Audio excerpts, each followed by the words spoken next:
I don't know how it came about, but about 20 years ago, 25 years ago, my wife, Ginny, suggested doing a journey right the way across the world, and with vehicles. And I didn't like the idea because I don't really like vehicle journeys very much. And then Dr. Gordon Thomas from Canada contacted me maybe 4 years ago, I can't remember when it was, and said that he'd been thinking about a journey to go across the landmass of the world, and would I be interested? And I can't really remember, to be honest with you, but I was interested in it, and I did get involved in it, and I think the problem initially was that the Soviet Union didn't like the idea too much. And then when it became Russia, it became easier in most ways. And so I started to get sponsorship together, most of whom were sponsors I'd already been working with, like the radios, everything that I knew to be the best equipment I could get. And one thing which was obviously important was vehicles. And for 28 years I'd been using a particular type of Land Rover, a long wheelbase Land Rover, which had always, on deserts and in the Arctic and all over the place, it had been extremely good. So it seemed the first choice. And I went back to them and they agreed to provide the vehicles.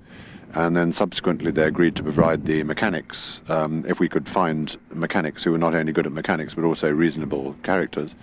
And then I got all the sponsors for the equipment and that sort of thing together and started looking at this plan, which in Canada is very simple because obviously in Canada it's mostly civilized roads, and in Europe it's mostly pretty simple. Russia seemed to be the area where there was quite a problem, and also the Bering Straits in between Russia and America, Alaska, and so it seemed that possibly it might be best to look at it more closely rather than just to jump in there like some of our predecessors, both predecessors who'd planned it and never done it, and two predecessors, in particular Ford, who had done it, not quite, but they had a good go. They didn't seem to have done enough reconnaissance work. If they'd done a bit more, they probably would have succeeded. So we did. Gordon and Dmitry Shparev from Russia had already flown over large areas in Alaska and also in Russia. So this time we got down on the ground. Dmitry came from Russia over the Bering Straits and got swept north, which showed us that, you know, even if a chap like Dmitry Shparev, who's extremely good, can get swept north without vehicles, then of course with vehicles you're much more likely to. So I decided to change from doing it in the ice to doing it in the summertime. But of course the problem was that Land Rovers wouldn't swim at all, not even in a lake. So we had to make them amphibious up to about force 6 or force 7, which is a sort of mediocre type of wind you would get in the summer in a place like the Bering Straits, or the English Channel, in fact. So at that point, we got Land Rover to find a yacht designer. And the yacht designer came to my home in England together with a yachtsman who'd used his yachts. And we spent an afternoon drawing pictures, and I showed him lots and lots of pictures of our sledges designed by British Aerospace and people in the past that we man-haul but are specially made to bang over rocks and ice and soft snow, all the things you get in the Arctic Ocean, and which we had used these sledges in the various designs for a number of years throughout the 80s and early 90s in the Arctic and the Antarctic. And he then went off with all these pictures of sledges in different sorts of ice and snow and put together a design which I think was a very clever designer. He's a very clever guy, because the very prototype which we've had out here has proved to be excellent. So that was the vehicles and the pontoons, and it came about, and I carried on with various other expeditions, and then eventually the kit was ready to try it, so we came out here to try it, and it seems to have done well, so we'll carry on with the main expedition. I think if you have a co-leadership, I'm not an expert on co-leaderships because I've always been the leader. I've never been involved in an expedition with other leaders. I think it's a recipe for disaster, and that's really one of the things which interested me in actually experiencing it, to see if I could, having reached a ripe old age, not as old as my co-leaders, but still pretty ancient, to see if I had developed the patience and, to use a sort of cliched word, the maturity, to put up with other leaders with different ideas at the same time. And that seemed to me to be quite an interesting project in itself. The expedition isn't an enormously ambitious thing in terms of physical challenge of man against the elements, because you're cushioned by your vehicles. The very nature of a vehicle expedition makes it physically easy.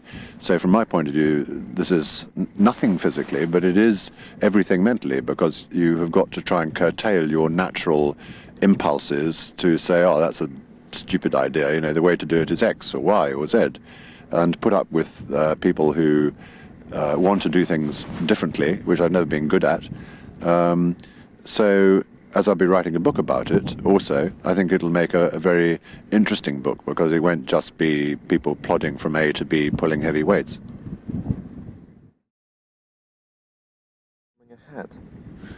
I think it's the only expedition that I've ever set out on when I haven't had any fears at all, because it's vehicles.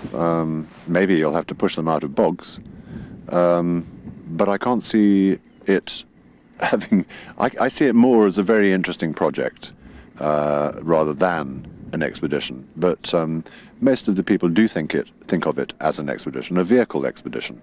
That's probably the best way of qualifying it. The team, I hoped that I would be able to select 3 mechanics from the company of Land Rover. So I got together initially 30 volunteers just from within Land Rover.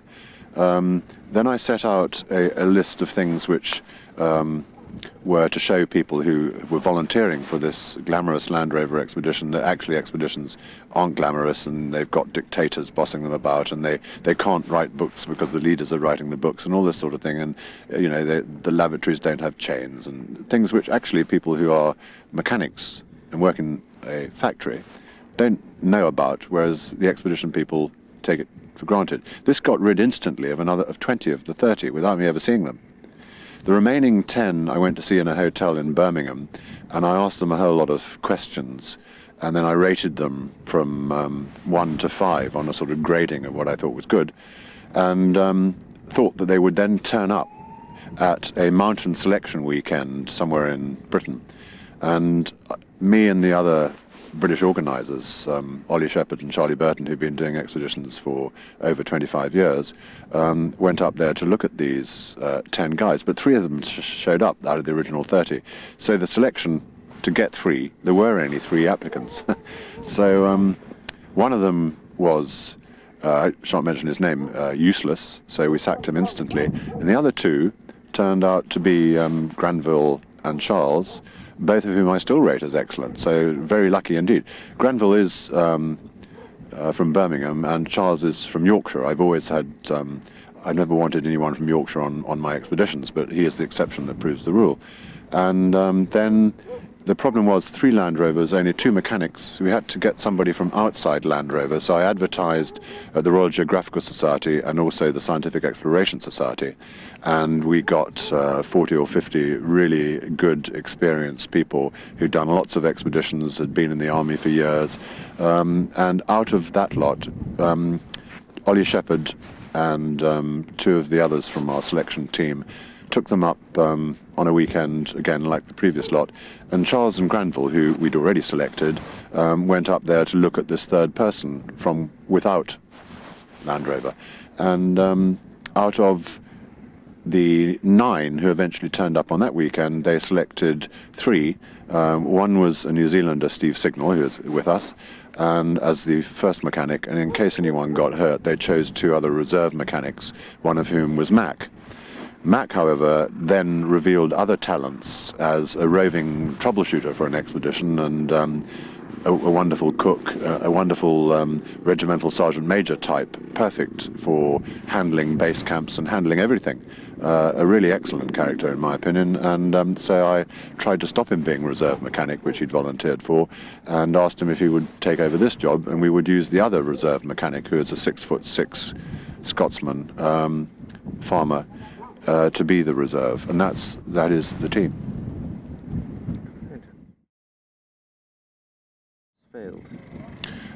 This expedition is sort of setting itself up against the obstacle, and it's setting up against the previous people who tried, and so we've tried to find out what they did wrong, and we've tried to use the experience of previous expeditions and together approached it with a rather unique mechanical ability for both land and sea.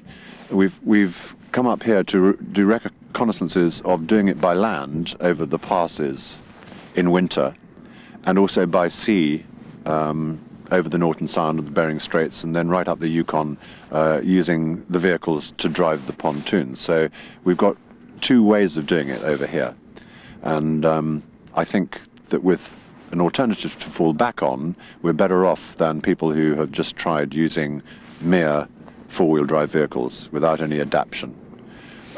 Secondly, we are able to use tracks. Now, these tracks were first developed by a Scottish company in the 1950s. If you go to the Land Rover Museum, you can see these exact tracks sitting on a Land Rover from 1956. But they stopped making them, and the patent was bought by another company abroad, who luckily are still making them, and we've used them in their modern form. And they seem to be quite good too. Now, our predecessors didn't have this sort of thing. So with these various bullets to our gun, we stand a better chance than them, obviously. The other thing is that they did limit themselves to crossing the Bering Straits, which is one of the obstacles en route, during the ice winter period, because they couldn't see crossing a sea, so they had to cross it when it was solid. But if you think of it laterally and you cross it by developing, as we have, a pontoon, then you don't limit yourself to a very short period of time. Likewise, they had only so many days to cross Russia, and so they had to keep to a fair momentum if they had breakdowns and so on, because they did want to reach the Bering Straits in order to cross it on a certain day, or by a certain time when it was at its maximum freeze point. We don't have any of that sort of worry. If we spend 2 months extra in Russia, we can still arrive on time to do the crossing. And I feel that this gives us a much greater chance of success than the previous attempts.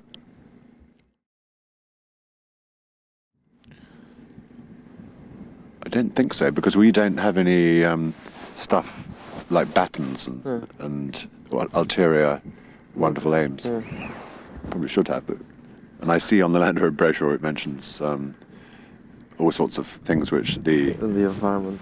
Yes, which Land Rover will be doing. But that doesn't really mean that we have to alter our schedule, because if Land Rover and the educational side of it and the charity side of it are all set up separately, then they will do wonderful things, but they won't affect our progress. And from the charity side alone, they'll be raising 750,000 just by doing an extra vehicle. Never mind they'll probably raise another £2 million for cancer just in England, and then the Russians and the American cancer societies will be raising more money. So as a charity expedition, without us actually having to rattle tins, the organisation, the Land Rover organisation, will raise in the neighbourhood of £3 million just from the expedition. So all those things which are going on the back of the expedition don't concern the team themselves. Good. Thank you very much. Good.